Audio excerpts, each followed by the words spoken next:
Part 7.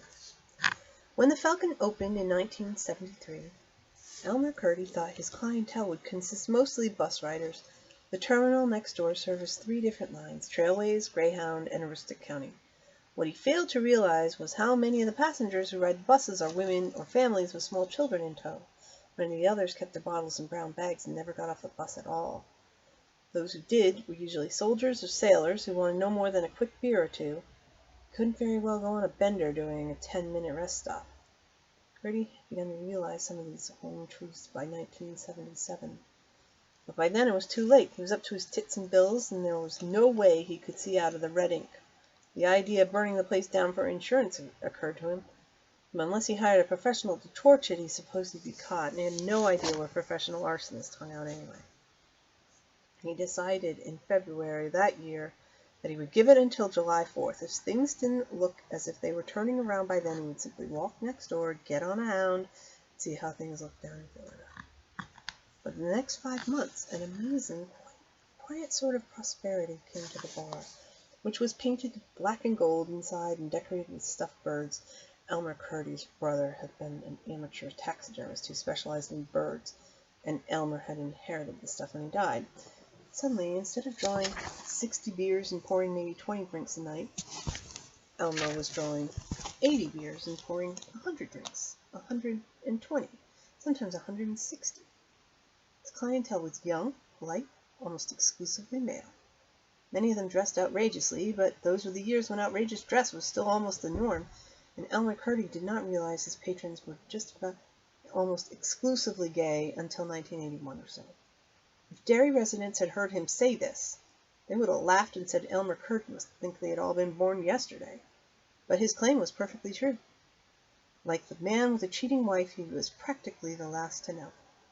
By the time he did, he didn't care. The bar was making money, and while there were 4 other bars in Derry which turned a profit, Falcon was the only one where the rambunctious patrons did not regularly demolish the whole place. There were no women to fight over, for one thing, and these men, fags or not, seemed to have learned the secret of getting along with each other, which their heterosexual counterparts did not know. Once he became aware of the sexual preference of his regulars, he seemed to hear lurid stories about the Falcon everywhere. These stories had been circulating for years, but until '81, Curdy simply hadn't heard them.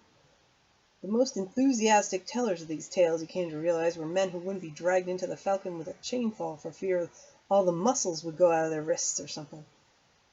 Yet they seemed privy to all sorts of information. According to the stories, you can go in there any night and see men close dancing, rubbing their cocks together right out on the dance floor, men French kissing at the bar, men getting blow jobs in the bathrooms.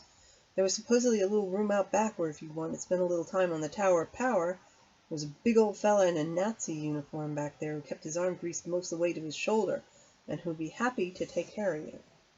In fact, none of these things were true. When the folks with a thirst did come in from the bus station for a beer or highball, they sensed nothing out of the ordinary in the Falcon at all. There were a lot of guys, sure, but that was no different than thousands of workingmen bars all across the country. Clientele was gay, but gay was not a synonym for stupid. If they wanted a little outrageousness, they went to Portland. If they wanted a lot of outrageousness, Ramrod-style outrageousness or Tex Big Boy-style outrageousness, they went down to New York or Boston. Derry was small, Derry was provincial, and Derry's small gay community understood the shadow under which it existed quite well.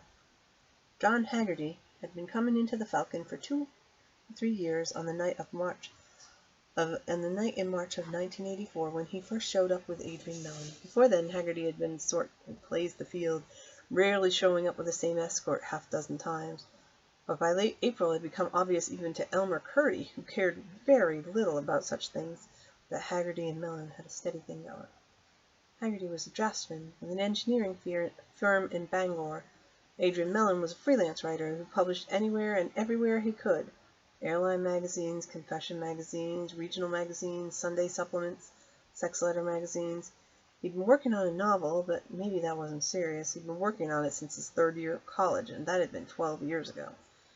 He'd come to Derry to write a piece about the canal. He was on assignment from New England Byways, a glossy bi-monthly that was published in Concord.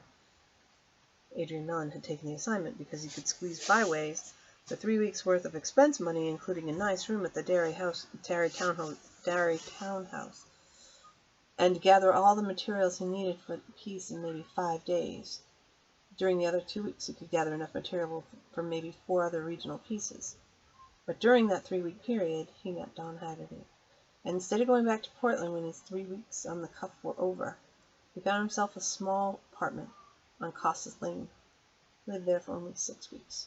Then he moved in with Don Haggerty.